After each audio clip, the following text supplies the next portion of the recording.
Hey guys, what is going on? Anthony here with Pistons Talk. Hope you guys are having a great weekend so far. We do have some Detroit Pistons news, some Detroit Pistons free agency news, and that is Malik Beasley. The Pistons decided to sign him this morning. Now, we're going to get into the signing from Shams Charania, the contract details, what his stats looked like last year with the Milwaukee Bucks. But what I wanted to do first was there was some breaking news yesterday, really late at night, like around 11:30, 12.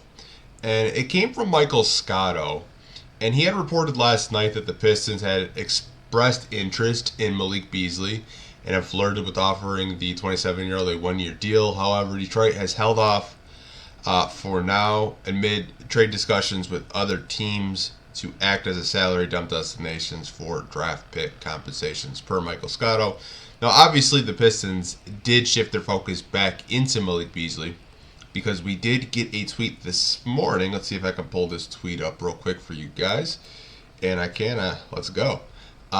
Shams reported this morning that Malik Beasley has decided, or he plans to, I should say, to sign a one-year, $6 million deal with the Detroit Pistons. Now, I don't want to say that I'm surprised or shocked. This was a guy that I thought could be on the Detroit Pistons' radar. I mentioned it in April with Corey about free agency because we were talking about targets, we were talking about Tobias Harris, and I thought Malik Beasley could kind of be an under-the-radar type of shooting guard, small forward, whatever you guys really want to, plug and play him at or categorize him as. I thought he could be an under the radar type of player that the Pistons could target this free agency, and they did.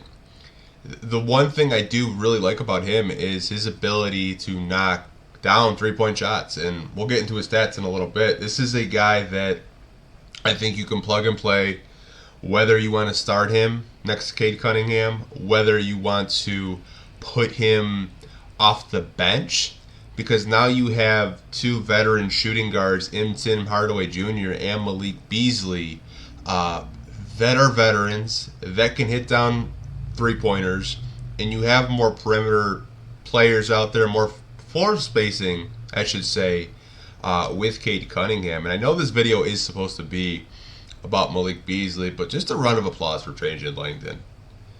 Getting a guy like a Malik Beasley, trading for a guy like Tim Hardaway Jr., and signing a guy like Tobias Harris. You have three floor spacers and vets that can come in and teach this young Detroit Pistons team how to win basketball games. But I did promise you guys we were going to look at Malik Beasley's stats, and that's what we're going to do. We're going to go over to Basketball Reference, one of my favorite basketball websites. So we can go over to his stats. Malik Beasley came into the league in 2016, 2017 with the Nuggets. He was with them for a couple of years. But we're going to scroll all the way down to Milwaukee because that's where he was last year. And he's only 27 years old, which I think is actually wild to me because for whatever reason I thought Malik Beasley was a lot older. He's only 27 years old, you guys, which I know a lot of people always kind of fixate on the does it fit the timeline, does he fit our timeline. I think 27 is still young enough to fit the Detroit Pistons timeline, and he's not too old to where he's just like, well, he doesn't fit it for the timeline people out there. But played 30 minutes a game for the Milwaukee Bucks last year. Shot 44% from the field. And this is where I think a lot of you guys are going to be very intrigued with. So he almost attempted 7 3-pointers a game, made 2.8 of them at a 41% clip last year. And that was one of his better seasons. His best season he's ever had was in Minnesota, where he shot 42% on 8 attempts and he made 3.5 attempts. But for the most part, throughout his career, if you guys kind of look, because it is highlighted right now, he's been a pretty good three-point shooter on high volume. Like you can look from 2020, 8.7 attempts, 8.1 attempts, 8.1, 8.6, 7.2, 6.9. He's been a guy that's just a high-volume three-point sharpshooter, if you will. The free throw numbers, I think, are they're there. I'm not going to say that they're bad. He shot 71% this year with Milwaukee. Year before, he shot 61%. He was at 84% in Utah. So I don't know. It seems like he kind of flip flops. It'll either be like a good season with the Pistons where he shoots 80% or 60%. It's like kind of like he takes years to where it's just like, oh, I'm going to shoot good from the free throw line this year. But hey, still pretty good free throw shooter for the money. 3.2 rebounds this year with the Bucks. I'm sorry, 3.7 rebounds in total. 3.2 was just on the defensive end. Offensive was 0.5. Assists 1.4. Steals 0.7 per game. Blocks 0.1. Doesn't really turn the ball over too much and doesn't really foul too much. And he put up 11.3 points per game with the Milwaukee Bucks. So honestly, you're getting a guy that's going to be coming in, can shoot threes, can defend, and can help this team. And I think that's all you can ask for. And when you look at the deal, because I did want to get into the deal as well, because there's probably going to be some people, or at least one person, I shouldn't say, I don't want to categorize everyone, but there is probably going to be one person that doesn't like this deal.